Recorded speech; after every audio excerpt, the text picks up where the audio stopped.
today I ended up doing something a little bit different as far as warming up. Prior to this, I did a lot of the band warm-ups that you see guys like Josh Hancock and both Greg Gibbs doing. But right now, um, the fact that I have no plates on, I can already get a little bit more of a range of motion, taking it a little bit slower. You normally see I'm a little bit more explosive with my warm-ups, but right now all I'm really focusing on is just a contraction of my hamstrings and my glutes, really trying to bring the bar almost down to my toes. And then if you'll notice, right now I'm shifting to a couple different stance widths. One's probably about an inch and a half wider than my regular conventional stance, and then there's one that has like a very, very close stance, like almost reminiscent of Pete Rubish and Garrett Gonzalez's stance. So I just wanted to get a little bit of a feel of different positions and working my mobility a little bit, making sure I'm starting to hinge at my hips a little bit more during the warm-ups. Something else I did to help that is this right over here. For my first couple sets, I ended up doing only about 135 pounds up to 225. I ended up using just two 25-pound bumper plates in order to really focus on lowering my hip hinge. If you see me at the beginning, I tossed the band aside. I had done a set of this prior, just using a band just really to focus on bar speed off the floor. And as you can see, that's one of my strong suits really for the most part. It's just a matter of getting back into the groove of things. So this is 315 here, and I normally do lighter weights as the more of a warm-up just to get blood there, and then once I hit 315 up to 405, especially when I'm peaking, unlike with Shako, I end up doing one rep just to get my central nervous system firing. So for today, I go up to my top sets here, which is 435 for a couple sets of 8.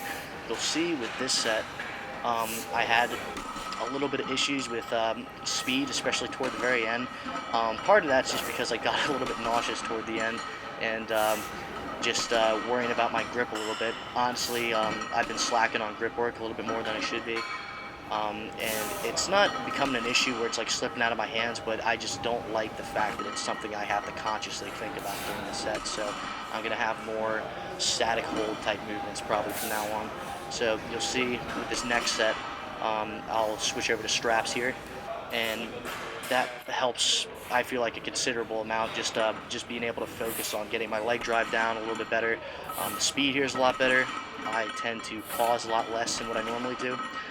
And other than that, I just wanted to be able to stay fresh for the most part after this, because something fun that I actually been wanting to do for a while is trying one of those deadlift pyramids that you've seen guys like Bradley Martin, you've seen, what is this, Big SC Boy on Instagram, that Orange County guy.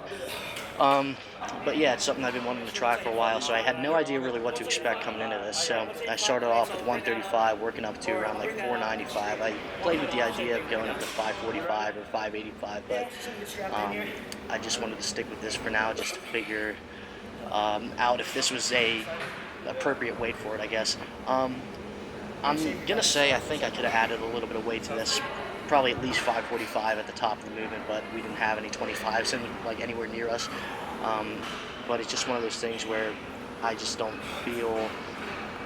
I'm glad in the long run that I didn't end up going that heavy, just due to the fact that I probably would have messed up the rest of my workout just from pure exhaustion. But speed up till around 3 to 4 plates here ended up looking real nice. 500 ended up being a little bit slower, but I got to take into consideration this was after almost all of my main working sets here. But you'll see here, I'll head down, starting to drag up a little bit. My hips are a little bit higher than I would like them to be, so that's still something I got to work on, just strengthening my posterior chain a little bit better, maybe working on mobility a little bit more. But after I'm finished this, I'll end up working just something a little bit different than last week. Last week, for the most part, I was just focused on pulling from a deficit just because I felt like my hips weren't being low enough, just pulling off the floor. But again, we established part of that was just do a weak posterior chain.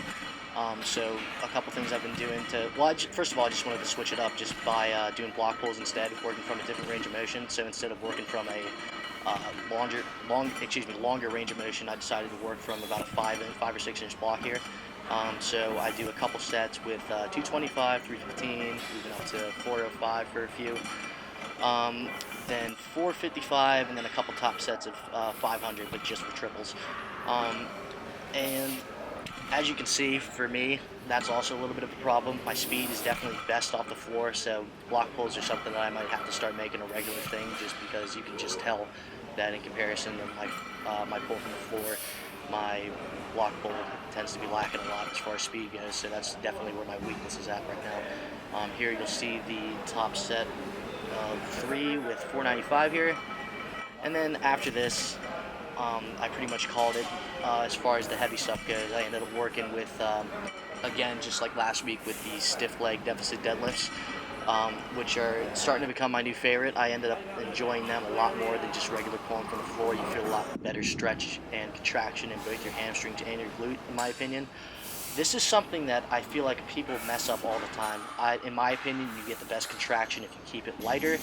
I probably could do mid threes to 400 pounds for maybe like 5 or 6 reps if I really wanted to, but I just feel it a lot better just doing it with a lighter weight, making sure I'm focusing on the squeeze more than anything. But this is pretty much it for this deadlift workout. Thank you guys for listening, and I really appreciate all the support.